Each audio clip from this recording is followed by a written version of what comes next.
Hello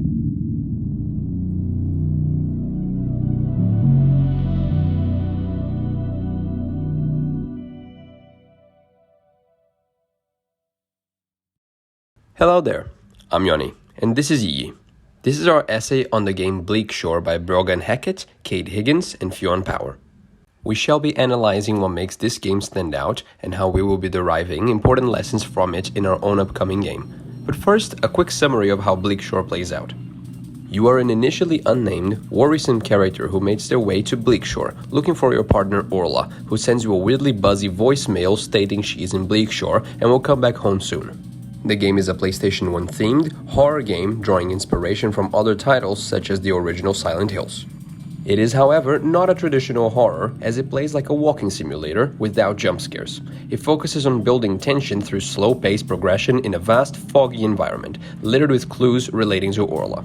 Let's start with all the cards on the table, and review the entire plot first, then dissect its meaning and how it is unveiled. Once the narrative reaches its peak, atop the lighthouse, you finally find Orla, and come to the understanding that she was fine from the very beginning and nothing had happened to her. All the clues that indicated something foul being at play were scattered throughout the map merely because her backpack had a torn hole in it. Hence, nothing truly bombastic takes place narrative-wise. However, this does not take away from the story's meaningfulness. In Brogan's own words, I see Bleakshore as a game about anxiety. I wanted to simply make players feel one emotion. The whole point of the game is the fact that it is able to achieve this constant lingering sensation of anxiousness as if something is about to happen without it actually ever happening. It is not despite nothing happening in the game narratively that it is still good. It is because nothing happens in the game that it is still good. Through the mix of impeccable audio, stylized visuals, and a vast map, the game convinces you something should happen, and that is what true anxiety feels like. The whole point of the game is that its well-executed technical aspects stimulate the imagination to extrapolate the situation. The context convinces both the player and the protagonist that something bad happened to Orla. To quote Brogan again, the narrative you're building in your head is the worst-case scenario, and fears often prove unfounded or needless in the end. The narrative is supported by, open quotes, dated PS1 graphics, but emphasis on the quotation marks, because being dated doesn't mean it is bad quality. It makes the thematic of anxiety more effective, as visuals are quite polygonal with densely packed textures, which can make difficult to fully comprehend what's in front of you.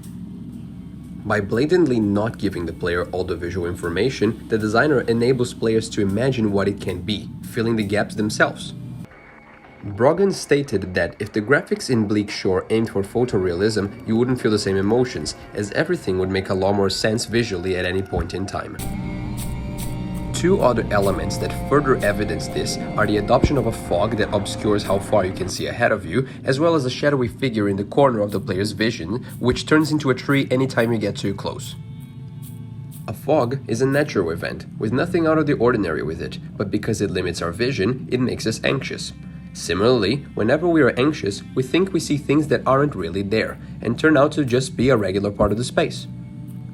The use of audio, which is in my and Yiyi's opinion the strongest technical aspect of the experience, further supports this thematic. It often acts as an unseen guide towards certain places of the map before you even see them, because each individual aspect of the area has its own particular noise. It may seem obvious, but when the ocean actually makes wave sounds, a bridge creaks over the lake water, and the wind is noisy when passing through tall grass, it makes the game's world feel vivid as it would in real life. More granular sounds are also very prevalent throughout the game, such as how walking over grass and gravel produces different noises.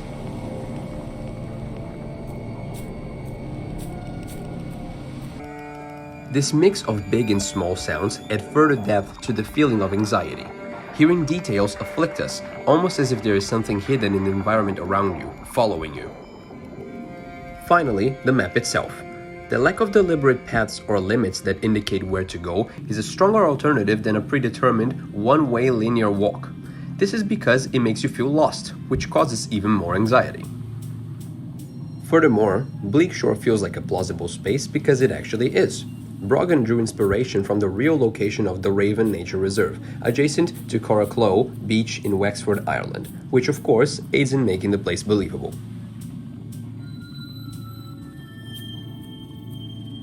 This series of techniques the game employs amount to this consistent, constant anxiety. In a way, this is precisely what we want to do with our own game.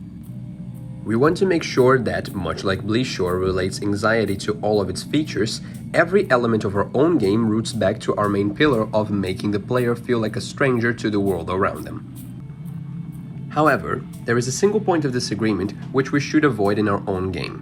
That being the dialogue cue cards that trigger whenever you find a clue around the map. The cue cards often take the player out of the exploration so that they can be lectured in why Orla matters to the protagonist. Not to mention how all the clues appear as a particle effect that really stands out in a non-diegetic way, which can feel like a condescending way to guide players, as it strips them of the opportunity to explore on their own terms. In our own game, we want all the steps of the way to be completely diegetic, never intruding the player's flow state while exploring the environment.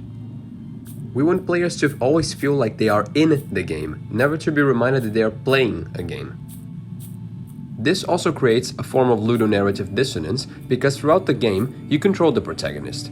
However, whenever you collect a clue, the main character will then tell you, the player, why this item matters to the narrative. The result is that there is a contradictive feeling between being the main character and witnessing the main character, which to some will break immersion. This isn't to say that this is a flaw of Bleakshore. The PS1 era of games are famous to this day to have strangely charming but corny dialogue, which makes a lot of sense for this game because it abides by the thematics of the PS1. Hey, what's going on? Jill? Is that you, Jill? What happened? Barry, help me please. The door won't open. Quick! Stay away from the door, Jill. I'm gonna kick this door down. Hurry! This way!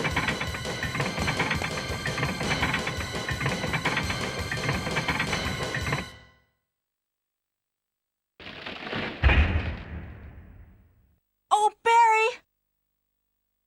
That was too close. You were almost a Jill sandwich. You're right. Barry, thanks for saving my life. But Barry, didn't you say you're going back to the dining room to do some research? Why on earth are you here? I just had something I wanted to check. Now, let's get back to searching for the lost captain and Chris, shall we?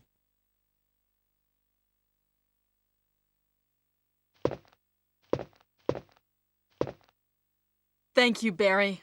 Yeah.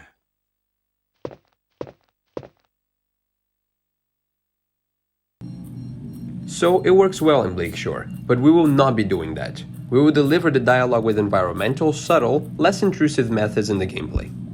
An example of the type of unspoken instructions that we want our game to have can be found in Half-Life 2, right in the introduction of the level Ravenholm.